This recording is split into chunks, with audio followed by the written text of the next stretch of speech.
Lewis Thorpe for the Twins. Pink Velocity autograph, rated rookie auto for Daniel Miller and the Minnesota Twins. There you go, Dan. Sports card collecting is seeing a surge in interest during the coronavirus crisis, and one corner of the pastime is experiencing especially notable growth: online breaking. Sometimes known as ripping, this relatively new hobby involves opening a pack, box, or case of cards on an internet broadcast and sharing the results on camera. Collectors buy into the break and get a distribution of the cards. Breaking has become a service offered by many sports card shops, though sometimes it's done by entrepreneurs working from home. Streaming videos of the action foster a sense of community for enthusiasts who cheer each other on in the chat room and interact with the person opening the packs of cards on screen, who's known as the breaker. Sometimes your spot in the break yields a card worth only pennies. Other times you hit it big, really big. At Jaspy's Case Breaks in Hermosa Beach, which runs online breaks 7 days a week, a customer who bought into a break for about $60 last year wound up with a rookie card for NHL star Connor McDavid, one that was autographed and contained a piece of his uniform, one of only 99 in existence. Possibly our biggest pull of all time. The card was sold by the customer at auction in June for about $135,000, making it the most expensive modern-day hockey card. For Jaspy's Case Breaks, it was the biggest win ever for one of its customers. We're here today at Jaspy's to learn more about the growing breaking subculture. For decades and decades, collecting was you collected the set. You went, you got the numbers, you collected all 700 cards. Now there's very few products that are built to be collected by the set.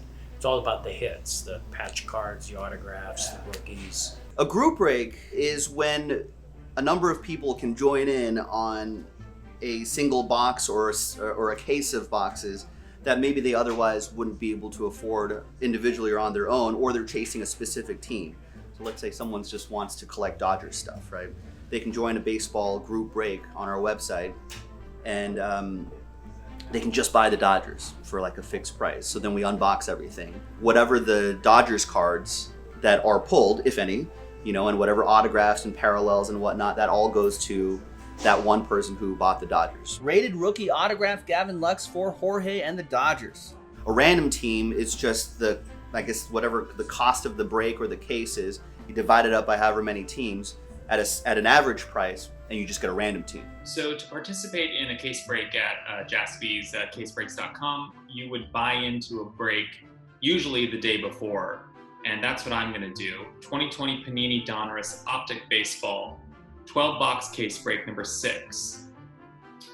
So the way this break works is you pick a team and you're assigned that team during the break. So if I were to choose the Dodgers, our hometown team, it would cost $99.99. $99 is a little bit too rich for my blood, just to get a feel for how this all works. So maybe we'll go with the Minnesota Twins for $19.99. I can get into this break, and any Minnesota Twins player, any card of theirs that's pulled, that's mine if I go that route. So the other break that I'm going to buy into is an NBA break. This is a 5-box NBA warm-up basketball mixer with random teams. It looks like it costs $40 to get into this break.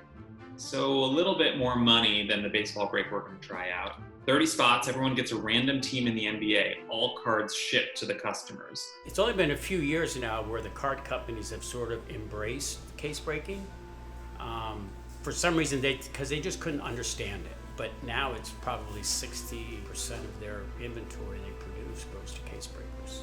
I kind of think of it as I get my own sports talk radio show, because you can talk sports with the gang that's in the live chat, and then you can unbox cards and talk about the values of cards and talk about how well that player is doing in a certain game. Hi everyone, Joe for JaspysCaseBreaks.com coming at you with Jaspy's 5-box NBA warm-up basketball mixer. It's exciting. I'm not really a gambling man, but I could see how you could get into this. It's a rush, not knowing what you're going to get. Random team break, gonna chase some Lukas, some Zion, some Tatums. He's about to start a really long shift. I mean, they're going to be opening dozens and dozens and dozens of packs, sorting through hundreds and hundreds of cards, and it takes hours. And they go well into the night, and they break 7 days a week. This is, a busy, busy business. Let's roll it, let's randomize it. Snake Eyes, 2 times each. 1 and 2. Easy. Easy. Colin down to Colin. There you go. Let's paste that in there. Snake Eyes for the teams. 1 and 2. So they've just randomized the order of the break, and I have been assigned the New York Knicks. So any Knicks players, they're going to me. Wow, look at that. A 5 out of 15 Patrick Ewing Hall of Fame card. I don't think I've seen these light blue ones too often. They're only out of 15. That's pretty awesome. Yeah, business is definitely up. There was kind of already momentum, and then when the stay-at-home orders happened around the country, that kind of just like blew it up even more because everyone's at their house. You know, there's no sports going on. There's no sports betting going on. So a lot of people have, money tied up into that.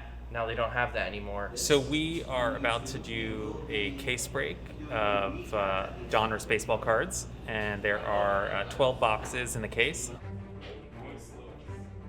Alex Kirilov, rated prospect. We just pulled an Alex Kirilov card. Now, Alex Kirilov is not a name brand player. He's actually a prospect, and this is a lot of what card collecting is about these days. It's about prospects. Players who maybe haven't had much success in the majors yet, but the hope is they one day will. So I just looked it up, and Alex Kirilov is the number 2 prospect in the Twins organization. So if he has a great year, maybe not even this year, but years from now, that card could be worth some money. Sports fans like that rush. So if you're a collector and you're collecting cards, you're a sports fan. I mean, the two go together. So it's that rush of the big hit. It's the people like to be on the list. They like to have their name called. They chat. Maybe they're, in Idaho or Montana or Tokyo, and they don't have anybody to talk to about the hobby. So they come in and that's their entertainment. So at the end of the day, I participated in 2 breaks and got a bunch of cards, including some pretty interesting ones. Patrick Ewing, one of only 15, an autographed Twins baseball player, prospect. I could totally see how this becomes addicting. I understand the excitement, the adrenaline rush when you hit on a card, and I get it. And there you have it, ladies and gentlemen.